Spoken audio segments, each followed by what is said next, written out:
নমস্কার, আপনারা দেখছেন চ্যানেল এবিসি। আমি বিজয়, আর প্রত্যেক দিনকার মতো আপনাদের সামনে উপস্থিত হয়ে গেছি। আজকে আমরা আলোচনা করব মকর রাশির জীবনে শত্রুর প্রকোপ কিভাবে আসতে পারে, মকর রাশির মানুষদের কাছ থেকে মূলত ফায়দা কারা নিয়ে থাকে, নক্ষত্র ভিত্তিক আলোচনা করার চেষ্টা করব যে কারা আপনার সঙ্গে সব থেকে বেশি শত্রুতা করে চলেছে। চলুন আলোচনায় যাই, একটু বিস্তারিতভাবে আলোচনার চেষ্টা করব। দেখুন, মকর রাশি একটি চর রাশি, আর এই রাশিটি পৃথ্বী তত্ত্বের রাশি হয়ে থাকে। তাই এই রাশিটিকে চর পৃথ্বী রাশিও বলা হয়ে থাকে। দেখুন, মকর রাশির মানুষেরা অত্যন্ত বাস্তববাদী, প্র্যাকটিক্যাল স্বভাবের হয়ে থাকে এরা। তাই এই মকর রাশির মানুষেরা না খুব কম বয়সেই সংসারের দায়িত্বটা তাদের নিজের কাঁধে তারা তুলে নিতে জানে। পরিবারের দায়িত্বটা তাদের নিজের কাঁধের উপরে তারা নিয়ে নেয়। এত দায়িত্বশীল একটি রাশি, যেই রাশির মধ্যে আমি বহু জাতক জাতিকাকে দেখেছি মাধ্যমিক পরীক্ষা দিচ্ছে, উচ্চ মাধ্যমিক পরীক্ষা দিচ্ছে, তার সঙ্গে সঙ্গে টিউশন পড়াচ্ছে, কোনো ছোটখাটো কাজের মধ্যে তারা ঢুকে গেছে। এটা কিন্তু তারা করে। তারা ছোট ছোট খরচ, নিজেদের খরচ চালানোর জন্য তারা এই প্রক্রিয়া কিন্তু করে থাকে। নিজে সেই মানসিকতা রাখে কাজ করার, অর্থাৎ ভীষণ কর্মঠ রাশি। খুব কম বয়সে তারা কোনো না কোনো কাজের সঙ্গে যুক্ত হয়েই যায়। এটা বহু মকর রাশির মানুষের ক্ষেত্রে লক্ষ্য করা যায়। কিন্তু সবশেষে একটা কথা মাথায় রাখতেই হবে, এরা পরিশ্রম করে ঠিকই, কিন্তু তার পরিণামে যতটা প্রাপ্য ততটা কিন্তু তারা পায় না। দেখুন, আপনি পরিশ্রম করছেন বলে আপনাকে মাথায় তুলে রাখতে বলছি না, এমনটা আমি বলছি না, কিন্তু ন্যূনতম যে জায়গাটা আপনাকে দেওয়া উচিত সেটা তো তারা দেবে। এটা মূলত মকর রাশিরা পায় না, জানেন তো। প্রাপ্তির ক্ষেত্রে মকর রাশি সারা জীবন বঞ্চিত থাকে। দিন শেষে যাদের জন্য আবেগী হয়ে এত দায়িত্ব নেওয়া, এত কিছু, সেই মানুষগুলোই একটা টাইমে গিয়ে আপনাকে কি বলে, আপনি নাকি পাষাণ, আপনার হৃদয় পাথর, আপনি একটু নিরস টাইপের, আপনি টাকার লোভে সারাদিন কেটে চলেন, আরো কত রকমের কথা আপনার সম্পর্কে অনেক মানুষই বলে যায়। আমি বহু মকরকে দেখেছি ভাই বোনেদের দেখতে, তাদের মানুষ করতে। পিতা থাকাকালীন সময়ও দেখা যাচ্ছে তার পিতার স্বাস্থ্য সংক্রান্ত সমস্যা আছে। এরকম সময় সেই মকর রাশির মানুষটি পরিবারের দায়িত্বটা নিয়ে নেয়, ফ্যামিলিটাকে চালিয়ে দেয়। কিন্তু দিন শেষে মকর রাশির ভাগ্যে জুটেছে বঞ্চনা, লাঞ্ছনা, বিভিন্ন ধরনের বদনাম, বিভিন্ন রকম কথাবার্তা তার পেছনে চলতে থাকে। দেখুন, মকর রাশি এমনি এমনি এরা কিন্তু আবেগহীন হয়ে যায় না। এরা একাকিত্বে, মানে এদের মধ্যে যে একাকিত্ব আসে, এটা মূলত এদের শনি এদের শিখিয়ে থাকে। এদের পরিশ্রমের মাধ্যম দিয়ে এরা নিজেরা তৈরি হয়ে যায় এরকম। মকর রাশির মানুষেরা একাই পাহাড়ে ওঠার ধৈর্য রাখে, জানেন তো। ক্ষমতা রাখে এরা, প্র্যাকটিক্যাল বৈষয়িক চিন্তাধারা এদের মধ্যে রয়েছে। আর একটা সময় গিয়ে ইমোশনাল হয়ে মানুষের দায়িত্ব নিতে নিতে মকর রাশির ক্ষেত্রে ইমোশনটা সস্তা হয়ে যায়। তখন কান্নাকাটি মকরের আর পছন্দ হয় না। কে কি বললো সেগুলো আর মকর কানে নেয় না। অ্যাকচুয়ালি দুর্বলতাটা কোথায় জানেন মকরের?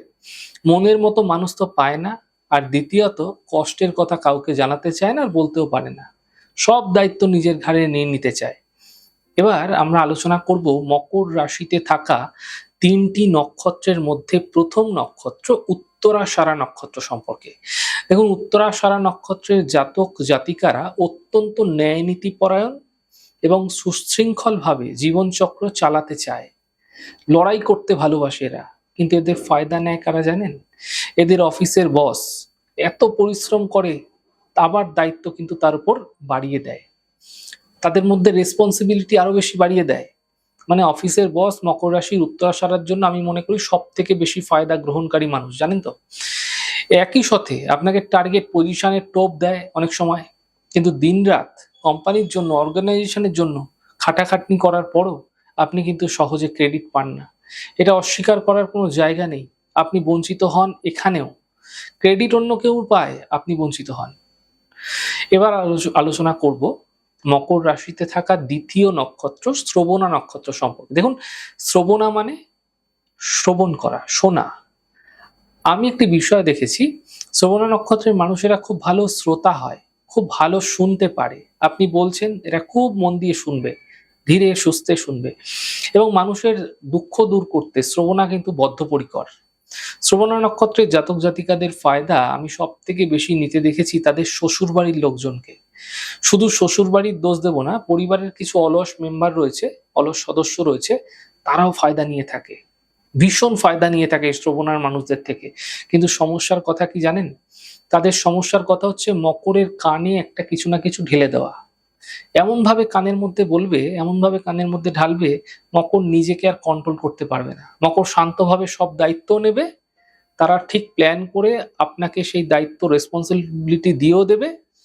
আর কাজ শেষে তারা ভাববে যে এটা আপনার ডিউটি, এটা আপনার রেসপন্সিবিলিটি। অবাক করার বিষয় লাগে, মানে অবাক হয়ে যাই আমি।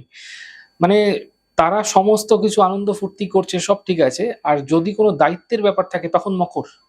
আপনাদের সঙ্গে এমনটি হয় কিনা বা হয়েছে কিনা অবশ্যই কিন্তু কমেন্ট বক্সে জানাবেন। এরপর আলোচনা করব মকর রাশিতে ৩টি নক্ষত্রের মধ্যে তৃতীয় নক্ষত্র ধনিষ্ঠা নক্ষত্র সম্পর্কে। দেখুন, ধনিষ্ঠা নক্ষত্রের মানুষেরা হচ্ছে ভীষণ স্পষ্টবাদী এবং পরিশ্রমী। এদের মধ্যে একটা লিডারশিপ কোয়ালিটি কিন্তু দেখাই যায়। আমি বহুবার দেখেছি এদের ভীষণ লিডারশিপ কোয়ালিটিটা ভীষণ ভাবে থাকে। কিন্তু এত কিছু থাকতেও ধনিষ্ঠা নক্ষত্রের জাতক জাতিকাদের ফায়দা কারা নেয় জানেন? নেয় তার পরিচিত কিন্তু বন্ধু বান্ধব, কিছু পার্টনার। আপনার ক্ষমতা, আপনার ফাইন্যান্সিয়াল ব্যাকআপ, আপনার কানেকশন ব্যবহার করে তারা নিজেদের আখের গুছিয়ে নেয় আর আপনাকে একটা জিনিস উপহার দেয়, খুব দায়িত্ব নিয়ে উপহার দেয়। কি উপহার দেয় জানেন? সেই উপহারটা হলো একাকিত্ব। দেখুন, এবার আমরা আলোচনা করব সম্পূর্ণ মকর রাশিতে জাতক জাতিকার ক্ষেত্রে তাদের থেকে মূলত ফায়দা কারা নিয়ে থাকে, কারা এদের সঙ্গে মূলত শত্রুতা করে থাকে, সেই বিষয়ে জানবো। দেখুন, মকর রাশির জাতক জাতিকাদের কিছু সহকর্মী থাকে, জানেন তো, প্রফেশনাল ফিল্ডে থাকবেই। মকর রাশিকে সিঁড়ির মতো তারা দেখে। তারা মনে করে কান্নাকাটি করবে, তাদের তাদের কাছ থেকে কিছু বের করার জন্য, কিছু প্রাপ্তির জন্য তারা কি করবে? প্রথমে কান্নাকাটি করবে, তাদের দুঃখের কথা বলবে, তাদের যন্ত্রণার কথা বলবে, তার পরিবারের অসুস্থতার কথা বলবে, বিভিন্নভাবে মকর রাশির উপরে কাজের দায়িত্ব দিয়ে দেবে। এবং যখন আপনি নিখুঁতভাবে করবেন, দেখা যাচ্ছে আপনার নিজের কাজটাকে হয়তো অবহেলা করে আপনি তার কাজটা করে দিচ্ছেন, তার বিপদের সময়, তার খারাপ সময়। আর এটাই মকর রাশির বেসিক নেচার। মকর করে ফেলে, সবকিছু করলেন আপনি, কিন্তু ফায়দা নিল সে। ফায়দা আপনি পেলেন না, ফায়দা সে নিল, পুরো সম্পূর্ণ ফায়দাটা, কিন্তু কাজটা তার, আপনি করে দিলেন। সবকিছু করলেন আপনি, ক্রেডিটটা সে নিয়ে বেরিয়ে গেল। এরকম বহু ফায়দাদার পার্টনার কিন্তু কর্মস্থলে ভীষণ থাকে। এটা আমি বহু ক্ষেত্রে দেখেছি। মকর রাশির আত্মীয়রা তার থেকে বিপদে আপদে সময় অসময়ে আর্থিক ফায়দা নিয়ে থাকে। তাই মকর রাশিকে বলবো, একটু নিজের জন্য খরচ করুন, নিজের কথাও ভাবুন। সকলের কথা তো চিন্তা থাকছেই, তার সঙ্গে সঙ্গে একটু নিজের কথাও ভাবুন। মকর রাশির জাতক জাতিকাদের আবেগকে অবজ্ঞা করা কিছু স্বার্থপর কিন্তু পার্টনার থাকে, জানেন তো। মকর রাশির প্রেমিক হতে পারে, প্রেমিকা হতে পারে, ভালোবাসার মানুষ হোক, তার জীবনসঙ্গী হোক, লাইফ পার্টনার হোক, তারা ভীষণ ফায়দা নিয়ে থাকে, জানেন তো। মকরের এই যে আবেগকে অবজ্ঞা করে তারা ভীষণ ফায়দা নেয়। পার্টনারের প্রতি বিশ্বস্ততা যেমন মকর রাখে, ঠিক একইভাবে ফাইন্যান্সিয়াল সিকিউরিটিতে মকর রাশি প্রচুর পরিমাণে কিন্তু তাদের সাপোর্ট দেয়, পার্টনারকে ভীষণ সাপোর্ট দেয়। কিন্তু অনেক ক্ষেত্রে দেখা গেছে তার স্বার্থপর পার্টনার তার প্রকাশ না করার স্বাভাবিক স্বভাবকে নিরস ভালোবাসাহীন বলে তারা কিন্তু আপনাকে দোষী বানিয়ে দিতে পারে। বলবে যে আপনি নিরস, আপনার মধ্যে কোনো ভালোবাসা নেই, আপনি একটা পাষাণ, আপনি একটা পাথর, এগুলো অনেক সময় বলে থাকে। অথচ আপনার দেওয়া সমস্ত সুযোগ সুবিধা ভোগ করে নেয় তারা। আপনার পার্টনার আপনার দেওয়ার সমস্ত সুযোগ সুবিধাগুলি ভোগ করে নেয় এবং কথা আপনাকেই শোনায়। মকর রাশির মানুষদের ক্ষেত্রে আমি বারবার দেখেছি, আপনার ভাই বোনেরা বারবার আপনার উপর বোঝা চাপিয়ে দেয়। আপনার এই ভাই বোনেরা বারবার আপনার উপর বোঝা চাপিয়ে দিয়ে অন্য ধরনের সিদ্ধান্ত তারা নেয়। তারপর তারা নিজের ফুর্তি করে বেড়ায়। তবে আপনাকে সেই কাজ কিন্তু করেই চলেছেন, আপনি কাজ করেই চলেছেন, আপনার কিন্তু কাজ বন্ধ নেই। এটা মকর রাশির দোষও অনেক ক্ষেত্রে। সবসময় কেন অ্যাকসেপ্ট করব? মকর রাশির জাতক জাতিকাদের প্র্যাকটিক্যাল বুদ্ধি তো ভালো আছে। আর এই প্র্যাকটিক্যাল বুদ্ধি গ্রহণ করার মতো কিছু পার্টনারও আছে, জানেন তো। যেমন ব্যবসায়িক পার্টনার ধরুন, তার দেখা যাচ্ছে সেই মানুষটি তার বেশি অংশ পার্টনারশিপ ব্যবসায় লাগিয়েছে, কিন্তু আপনার বুদ্ধিতে চলে কিন্তু সে সাফল্য পাচ্ছে। আপনার বুদ্ধিতে চলে সে দেখা যাচ্ছে সাফল্য পাচ্ছে এবং তার বিজনেসের ক্ষেত্রে সে ফায়দাও বেশি নিচ্ছে। মকর রাশির জাতক জাতিকাদের ক্ষেত্রে পরিশ্রম বেশি করতে হয় সব সময়, দেখেছি। এই যে কিছু বৈশিষ্ট্য আমি আপনাকে বলছি, তারাও কিন্তু জানে আপনার আপনার মধ্যে এই বৈশিষ্ট্যগুলি আছে, কারণ তারা আপনাকে ভালো করে পড়ে ফেলেছে। তারাও দেখা যাচ্ছে কিছু ইমোশনাল কথাবার্তা বলে আপনার থেকে শুধু নিছক ফায়দা নিতে চায়। তবে একটা কথা বলি, মকর রাশি জাতক জাতিকারা তো হারার পাত্র না। এদেরকে যদি কেউ ভেবে থাকেন হারিয়ে দেবেন, এটা তো সম্পূর্ণ ভুল কথা। আর মকরের ফায়দা নেওয়ার আরেকজন আছে, সে হচ্ছে মকরের প্রতিবেশী। মকর রাশির জাতক জাতিকাদের এই প্রতিবেশীরা মকরের থেকে ফায়দাও নেয় আর আড়ালে আবডালে বদনামও করে থাকে। মানে এরা সব থেকে বেশি খারাপ বলা যায়, কারণ মকর রাশির জাতক জাতিকাদের ক্ষেত্রে প্রতিবেশীরা বরাবর আপনাকে অপদস্থ করার চেষ্টা করে বিভিন্নভাবে। আর আপনার সামনে আপনার ফায়দা নেওয়ার জন্য তারা মুখোশ পরে থাকে। অবাক লাগে।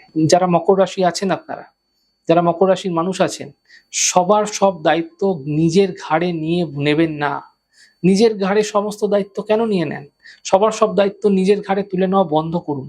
মানুষকে তার অলসতার ফল নিজেদের ভোগ করতে দিন। নিজেরা একটু নিজেদের মেলে ধরুন। সারা জীবন শুধু কাজ কাজ করে আপনারা সকলের জন্য করে গেলেন। দেখুন, কাজ তো করতেই হবে, কিন্তু তার মধ্যে দিয়েও নিজেদের জন্য একটু সময় দিন আপনারা। নিজেদের জন্য একটু বাঁচার চেষ্টা করুন আপনারা। আমাদের এই ছোট ছোট আলোচনাগুলো আপনাদের কিরকম লাগছে অবশ্যই লিখে জানাবেন। যদি ভালো লেগে থাকে সেক্ষেত্রে লাইক করতে, কমেন্ট করতে, সাবস্ক্রাইব করতে এবং শেয়ার করতে বন্ধুদের সঙ্গে ভুলবেন না। অনেক ভালো, সুন্দর, সুস্থ থাকুন। আগামী পর্বে দেখা হবে। নমস্কার।